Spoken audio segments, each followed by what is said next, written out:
నమస్తే, నేను Roja. Welcome to special debate. ఎర్ర సముద్రంలో హౌతీల క్షిపణి దాడులు, దక్షిణ చైనా సముద్రంలో డ్రాగన్ ఆధిపత్య పోరు, నల్ల సముద్రంలో రష్యా యుక్రెయిన్ డ్రోన్ల సమరం, హిందూ మహాసముద్రంలో భారత్ గర్జన. అసలు ప్రపంచ సముద్రాల్లో ఏం జరుగుతోంది? గ్లోబల్ ట్రేడ్ను శాసించే సముద్ర మార్గాలపై పట్టు కోసం ఏ దేశాలు తహతహలాడుతున్నాయి? వివిధ దేశాల మధ్య ఎలాంటి జల జగడాలున్నాయి? రానున్న రోజుల్లో ఏ పరిణామాలు చోటు చేసుకునే అవకాశాలున్నాయి? సముద్ర సంగ్రామంపై ఇవాల్టి స్పెషల్ డిబేట్. ప్రపంచవ్యాప్తంగా సముద్రాలపై ఆధిపత్యం కోసం వివిధ దేశాలు తెగ పోటీ పడుతున్నాయి. అంతర్జాతీయ రాజకీయాల్లో సముద్ర భద్రత, వర్తక మార్గాల రక్షణ అత్యంత కీలకంగా మారాయి. ఒక ప్రపంచం భిన్న సముద్ర యుద్ధాలు అన్నట్లుగా పరిస్థితులు నెలకొన్నాయి. సముద్ర మార్గాలపై పట్టు సాధించేందుకు అనేక దేశాలు సముద్ర గర్భంలోనూ ఉపరితలంపైనే యుద్ధ తంత్రాలు నడుపుతున్నాయి.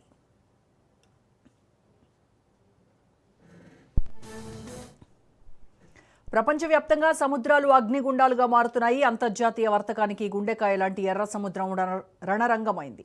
యెమెన్కు చెందిన హౌతీ తిరుగుబాటుదారులు అమెరికా, బ్రిటన్, సౌదీ దేశాలు ఢీ అంటే ఢీ అంటున్నాయి. 13 దేశాలతో నావిక రక్షణ కూటమిని సౌదీ ప్రతిపాదించింది. బాబెల్ మండేబ్ సముద్ర జలాల్లో హౌతీల ఆట కట్టించేందుకు అమెరికా, బ్రిటన్తో కలిసి మిత్రదేశాలు సముద్ర గర్భంలో క్షిపణి వేటను తీవ్రం చేశాయి.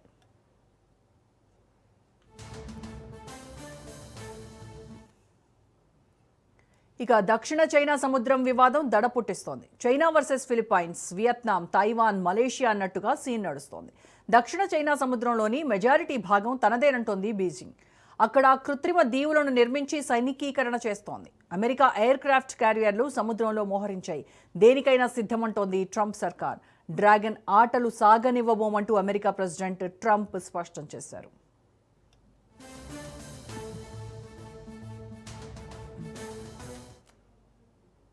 రష్యా యుక్రెయిన్ యుద్ధంతో నల్ల సముద్రంపై తీవ్ర ప్రభావం పడుతోంది. అలాగే కాస్పియన్ సముద్రం వేదికగా రష్యా, ఇరాన్ పరస్పర సైనిక ప్రయోజనాల కోసం వ్యూహాలు ఆందోళన కలిగిస్తున్నాయి. యుక్రెయిన్, ఇరాన్ యుద్ధాలు కాస్పియన్ సముద్ర మార్గంలో ఉద్రిక్తతలను పెంచుతున్నాయి. ఇక మరోవైపు హిందూ మహాసముద్రంలో చైనా, పాకిస్తాన్ కూటమికి గట్టి కౌంటర్ ఇస్తోంది భారత్. నౌకాదళ శక్తిని బలోపేతం చేస్తూ అమెరికా, ఆస్ట్రేలియా, జపాన్లతో కలిసి క్వాడ్ కూటమి ద్వారా సముద్ర భద్రతను పర్యవేక్షిస్తోంది. ఐఎన్ఎస్ దునగిరి, ఐఎన్ఎస్ సంశోధక్ వంటి యుద్ధ నౌకలు శత్రువుల గుండెల్లో దడపొట్టిస్తున్నాయి. భూమిపై సరిహద్దుల యుద్ధం ఒక ఎత్తైతే, ప్రపంచ ఆర్థిక వ్యవస్థను శాసించే సముద్ర మార్గాలపై పట్టు కోసం జరుగుతున్న సీ వార్స్ మరో ఎత్తు. ఒకే ప్రపంచం, కానీ ఆధిపత్యం కోసం సముద్ర గర్భంలో సాగుతున్న శత్రు దేశాల యుద్ధ తంత్రం ఎటు దారితీస్తుందో చూడాలి. ఇదే అంశానికి సంబంధించి పూర్తి విశ్లేషణ అందించడానికి మనతో జాయిన్ అవుతున్నారు సీనియర్ విశ్లేషకులు and senior journalist Pentapati Pullarao గారు. పుల్లారావు గారు, నమస్కారం సార్. నమస్కారం. పుల్లారావు గారు, మనం గతంలో కనుక చూస్తే ఈ జియో పాలిటిక్స్ అంతా కూడా ల్యాండ్ బౌండరీస్ చుట్టూనే జరిగేది. కానీ ఇప్పుడు ఏంటని చూస్తే ప్రపంచ దేశాలన్నీ కూడా సీ వార్స్, సముద్రాల పైన ఆధిపత్యం కోసము ఇంత వైలెంట్గా పోటీ పడుతున్నాయి. దీనికి వెనక స్ట్రాటజీ ఏంటి సార్? ఎందుకు ఇంత పోటీ? 200 సంవత్సరాల క్రితం, 300 సంవత్సరాల క్రితం బ్రిటిష్ సామ్రాజ్యం, ఫ్రెంచ్ సామ్రాజ్యం, రష్యన్ సామ్రాజ్యం, హాలండ్, నెదర్లాండ్ సామ్రాజ్యం ఇవన్నీ ఆఫ్రికాలో, ఆసియాలో, సౌత్ అమెరికాలో భూములు సంపాదించి అక్కడ వాళ్ళ కాలనీస్ పెట్టుకున్నారంటే వాళ్ళ నౌకసేనాల గురించి. అసలు బ్రిటన్ అంత చిన్న దేశం, 200 సంవత్సరాల క్రితం వాళ్ళ జనాభా 1 కోటి జనాభా ఉన్నది. ప్రపంచంలో దాదాపు 20 కోట్ల మందిని, 30 కోట్ల మందిని ఆ సమయంలో పరిపాలించడం మొదలుపెట్టారంటే నౌకసేన గురించి, నౌసేన వాళ్ళకి నేవీ గురించి. నేవీ అంత ఇంపార్టెంట్గా ఉండేది. నేవీ వల్ల వాళ్ళు యుద్ధాలు చేసేవారు. ఇతర దేశాల మీద దిగ్బంధం చేయటం, అదొక రకమైన యుద్ధం, వాళ్ళ జారనివ్వకుండా చేయటం. అంతవరకు కూడా కాదు, 2వ ప్రపంచ యుద్ధంలో అమెరికా జర్మనీని ఎలా డిఫీట్ చేసిందంటే వాళ్ళ నౌకల్ని, వార్షిప్స్ని, బ్యాటిల్ షిప్స్ని తిరగనివ్వకుండా చేసేవారు. నేవీ అంటే అట్మోస్ట్ ఇంపార్టెంట్. కానీ గత 40-50 సంవత్సరాలు తగ్గిపోయింది. ఎందుకంటే ఎప్పుడైతే విమానాలు,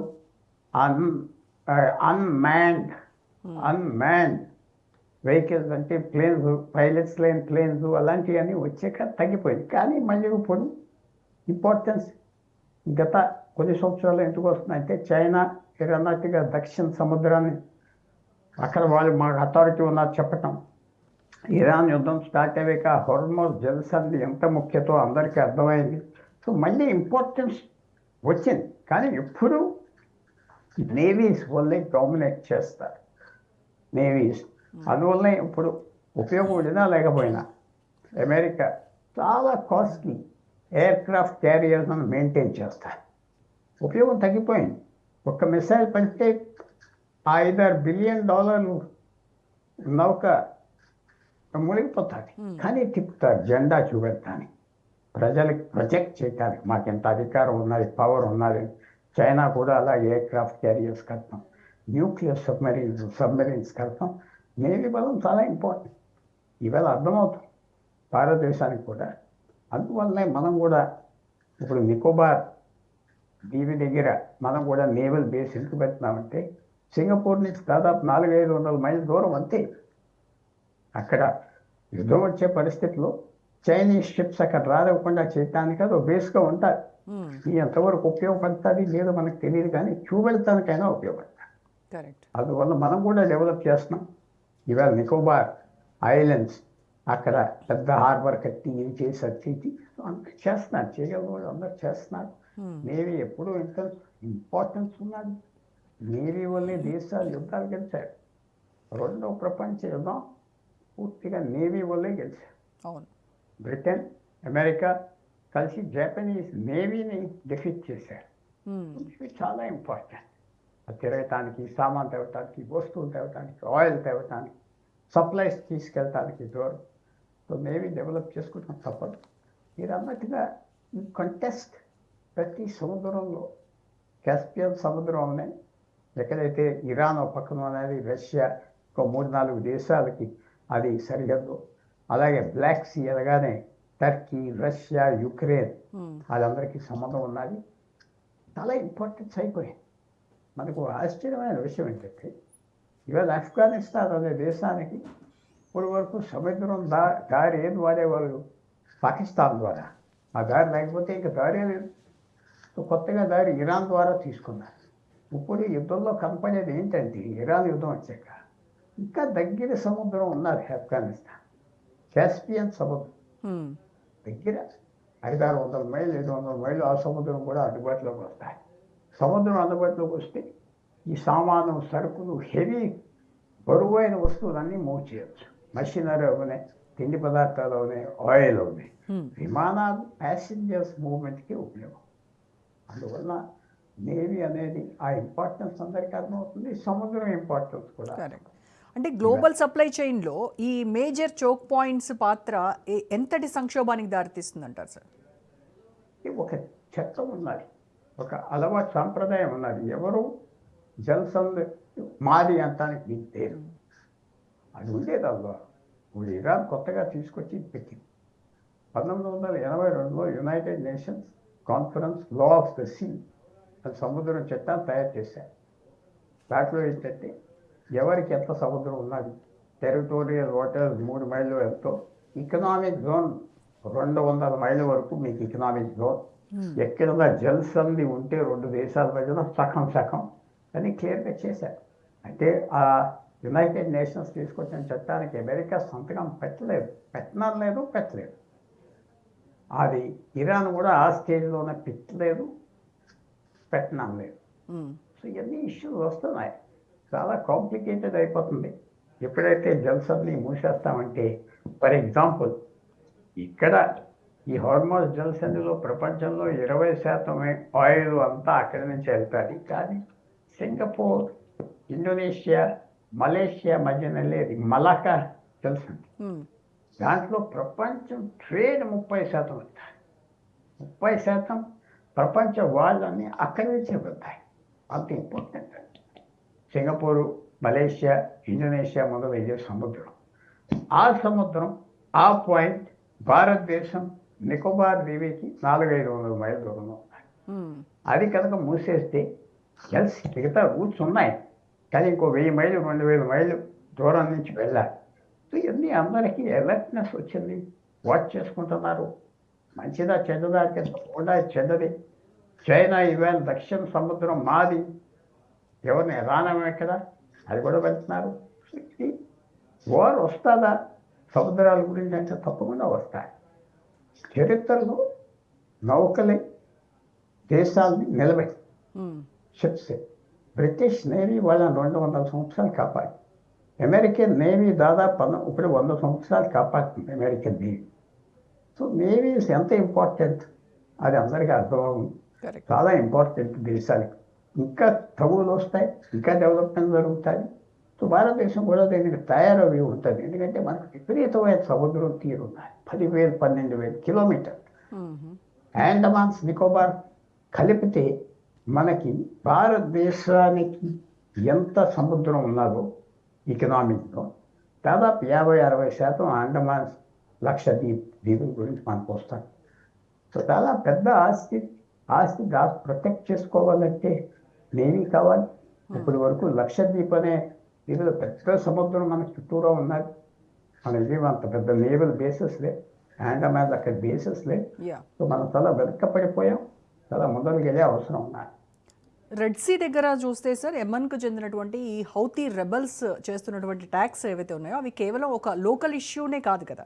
అట్లాగే ఈ బాబెల్ మండేబ్ స్ట్రైట్ దగ్గర జరుగుతున్నటువంటి ఈ దాడుల వల్ల ఇంటర్నేషనల్ ట్రేడ్ కావచ్చు, గ్లోబల్ ఇన్ఫ్లేషన్ కావచ్చు, దాని రేట్స్ ఏ లెవెల్కి మారుతాయంటారు?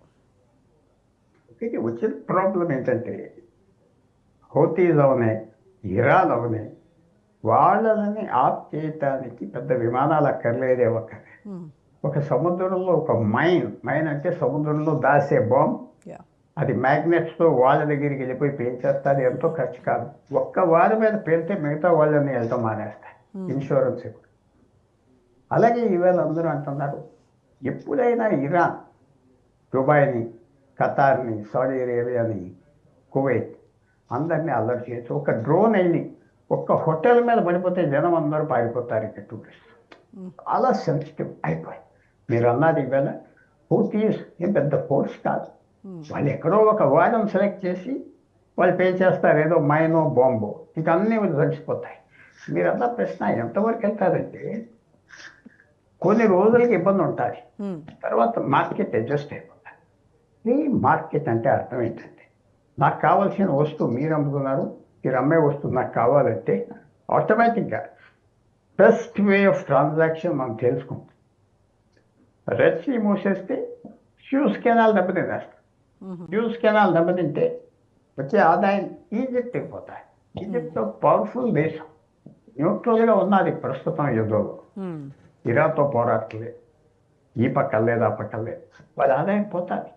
వాళ్ళు వాళ్ళు కూడా డ్రాయింగ్. ఇప్పుడు ఏమైపోయిందంటే వన్ వార్ మెనీ నేషన్స్ అంటున్నారు. ఒక యుద్ధం చాలా దేశాలు ఒకరు వచ్చేసారు. సో న్యాచురల్గా పక్కన ఉన్న సముద్రాలన్నీ కూడా వస్తాయి కదా. ఈవేళ స్టార్ట్ అయినప్పుడు అమెరికా, ఇజ్రాయెల్, ఇరాన్, దాని తర్వాత America, Israel, Iran plus 7 Arab దేశాలు, 7 అరబ్ దేశాలు వచ్చేసి తర్వాత ఆశ్చర్యంగా యుక్రెయిన్ కూడా యుద్ధంలో దిగింది. రష్యాకి సపోర్ట్ చేస్తున్నారు ఇరాన్ అని ఇరాన్ మీద ఒక అటాక్ ఇచ్చింది. అమెరికన్ ప్రెసిడెంట్ని సంతృప్తి చేయడానికి కూడా యుక్రెయిన్ దిగింది. యుక్రెయిన్ దిగితే రష్యా దిగాలి. ఇరాన్ నిన్న డిసైడ్ చేశారు, మిసైల్ అటాక్ చేద్దామా యుక్రెయిన్ అంటే వద్దనుకున్నారు. ఎక్స్పాండ్ అయిపోతుంది యుద్ధం, చూద్దామని. ఒక యుద్ధానికి మెల్లిగా ఒక సముద్రం కెరటం లాగా అలాగా చాలా దేశాలు దిగిపోతున్నాయి. చాలా దేశాలు యుద్ధంలో దిగిపోతున్నాయి. ఎంతవరకు వెళ్తాయి మనకి తెలియదు. సార్, మీరు అన్నట్టుగా దేశాలు సముద్రాల రూట్స్ మార్చుకుంటున్నాయి, కరెక్టే. అయితే ఇప్పుడు ఈ హౌతీస్ అటాక్స్ వల్ల కూడా ఇక్కడ షిప్పింగ్ కంపెనీస్ తమ వెజల్స్ అన్నీ కూడా ఆఫ్రికా చుట్టూ ఉన్నటువంటి కేప్ ఆఫ్ గుడ్ హోప్ దాన్ని రోడ్లోకి మళ్ళిస్తూ ఉన్నాయి. అంటే దీనివల్ల లాజిస్టిక్స్ కాస్ట్ కావచ్చు, ఫ్యూయల్ కన్సంప్షన్ కావచ్చు, ఇదంతా పెరిగిపోతూ ఉంటుంది కదా. అది ఎకానమీపై ఇంపాక్ట్ ఉండదా? తప్పకుండా ఇంపాక్ట్ ఉంటుందంటే ధరలు పెరుగుతాయి. కొన్ని రోజుల వరకు ఇబ్బందులు ఉంటాయి. ఒక 3 నెలల తర్వాత అడ్జస్ట్ అయిపోతారు. ఎందుకంటే ఒక 10 రోజుల్లో డిస్టెన్స్ ఎక్కువైనా ఇన్సూరెన్స్ తగ్గిపోతుంది, అడ్జస్ట్ అయిపోతారు. పూర్వం మీ సూజ్ కెనాల్ లేనప్పుడు ఆ రూటే వాడేవారు. సూజ్ కెనాల్ వాడడం దేశాలు సూజ్ కెనాల్ ఒక సైజు బోట్స్నే తీసుకోగలరు. ఈజిప్ట్ దగ్గర ఉన్న కాలువ పెద్ద బోట్స్ అన్నీ ఇలాగే వెళ్తాయి, సౌత్ ఆఫ్రికా చుట్టూరా వెళ్తాయి. సో ఎంత అడ్జస్ట్ అవుతారు.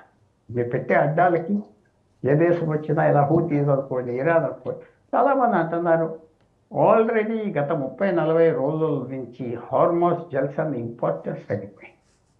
యుద్ధం ఆగిపోయినా మళ్ళీ ఆ ఇంపార్టెన్స్ తిరిగి రాదు. మార్పు అనేది కొత్త రూట్స్, కొత్త అలవాట్లు, కొత్త సప్లై చైన్స్ అలవాటు అయిపోతాయి. ఇప్పుడు మనకి వెనుజువేలా నుంచి ఆయిల్ వస్తుంది. వెనుజువేలా నుంచి ఆయిల్ స్యూజ్ కెనాల్లో నుంచి రావటానికి జామ్నగర్ రిఫైనరీకి 35 రోజులు పడితే, ఇలాగ ఆఫ్రికా చుట్టూరా రావటానికి ఇంకో 10 రోజులు పడుతుంది. అంతే అంతే అలవాటు అయిపోతాయి. అయితే ఇంకో 20 బోట్స్ మనం వాడుతున్నారంటే, షిప్స్ వాడుతున్నారంటే జామ్నగర్కి 25 వాడాలి. అలవాటు అయిపోతారు. సో అందువల్ల పెద్దవాళ్ళు వాడతారు, ఇది అడ్జస్ట్ అయిపోతారు. హూతీస్ చేసేది ఏంటంటే వాళ్ళకి ఆఖరికి డ్యామేజ్ అయిపోతున్నారు. ఇరాన్ తరఫున పోరాడుతున్నారు. అన్ని దేశాలు వాళ్ళ మీద పడతాయి. ఒక టైంలో షిప్పింగ్ టెంపరీగా అందరికీ బాధపడుతున్నారు. టెంపరీ, పర్మనెంట్ బాధ కాదు. సరే, ఇంకా ఏషియాకి వస్తే, మన ఇండో పసిఫిక్ రీజియన్కి వస్తే కనుక సౌత్ చైనా సీ, అక్కడ దాంట్లో చూపుతున్నటువంటి 9 లైన్, చైనా చూపిస్తున్నటువంటి 9 లైన్, ఈ హ్యూజ్ క్లైమ్స్ ఏవైతే ఉన్నాయో అవన్నీ కూడా ఇంటర్నేషనల్ లా ప్రకారం లీగలే అంటారా? ఇల్లీగల్. చైనా మీద వ్యతిరేకంగా ఇంటర్నేషనల్ కోర్ట్ హేగ్ నిర్ణయం కూడా ఇచ్చింది. ఓకే, ఇది మీది కాదు. ఇవన్నిటికీ సూపర్ సీడ్ చేసేది United Nations law of the sea 1982.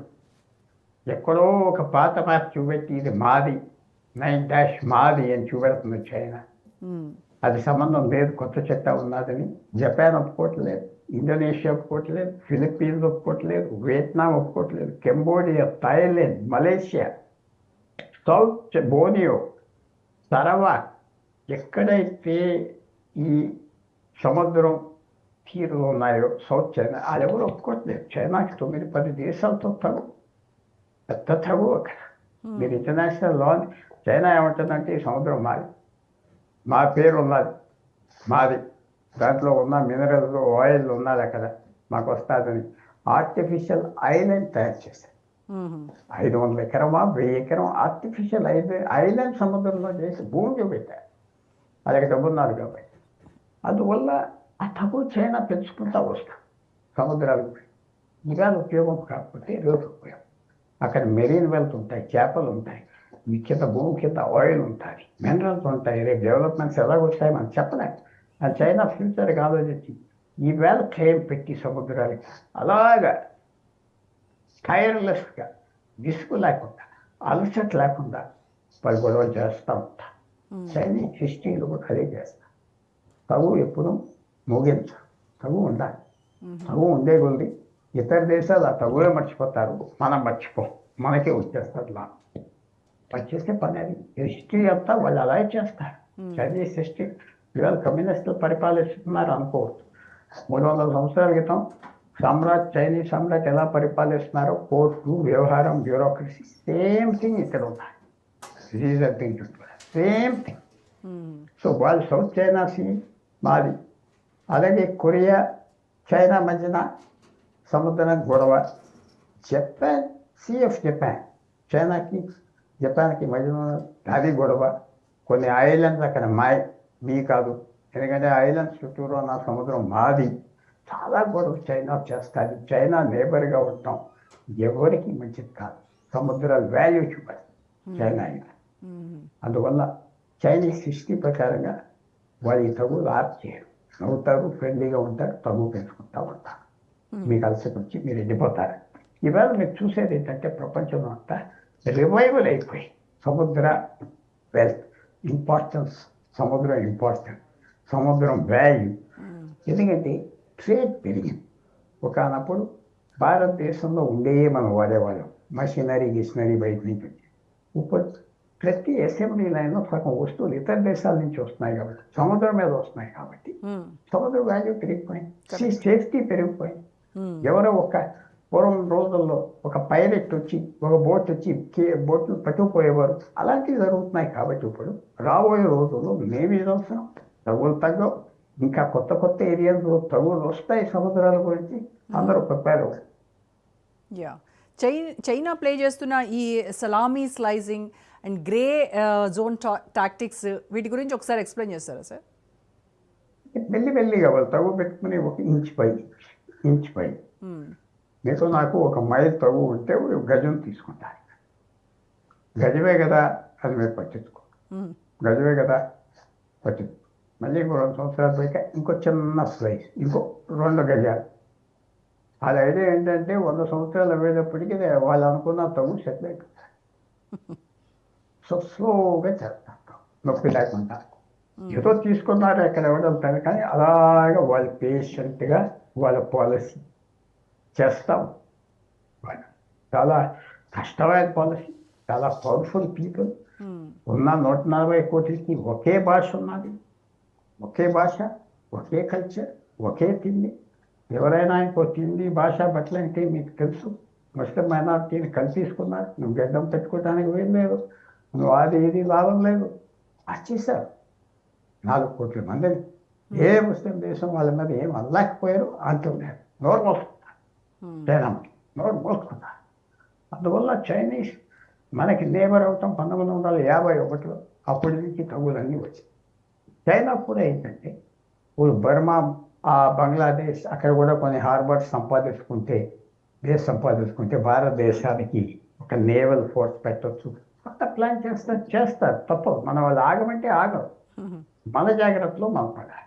మనకి విశేషమైన సముద్రం వెల్త్ ఉన్నది. బే ఆఫ్ బెంగాల్ నుంచి ఆ పక్కన అరేబియన్ సీ, ఇదంతా చాలా పెద్ద వెల్త్. అది మనకు అంత ఏం వాడుకోలేదు, అంత ఉపయోగించుకోవట్లేదు. ఫ్రాంక్గా చెప్పాలంటే అది భారతదేశం ఉపయోగించుకోకపోవటం వల్ల చాలా నష్టం, కరెక్ట్, చాలా నష్టం. ఫ్యూచర్లో వాడతారు మిగతా దేశాలు చూసి, అది మనం ఆశ. Right sir, thank you so much Pullarao గారు. రైట్, ఇది వాళ్ళ special debate. Stay tune to Raj news for more updates.